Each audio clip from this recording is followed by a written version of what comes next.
Vena Melinda dan Ferry Irawan akhirnya resmi bercerai. Diketahui, Pengadilan Agama Jakarta Selatan sudah memberikan putusan soal perceraian pasangan Vena Melinda dan Ferry Irawan.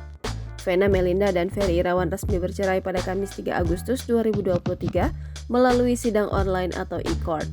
Dari keputusan cerai tersebut, Ferry Irawan memiliki kewajiban memberikan uang mut'ah dan nafkah. Majelis Hakim mengabulkan permohonan Ferry Irawan menjatuhkan talak 1 ke Vena Melinda. Majelis Hakim juga mengabulkan permohonan Vena Melinda dalam jawaban gugatan untuk menuntut uang mut'ah dan nafkah dari Ferry Irawan. Masing-masing ditetapkan pada angka 30 juta rupiah. Atas putusan itu, pihak Ferry Irawan menyatakan masih pikir-pikir dengan putusan Majelis Hakim.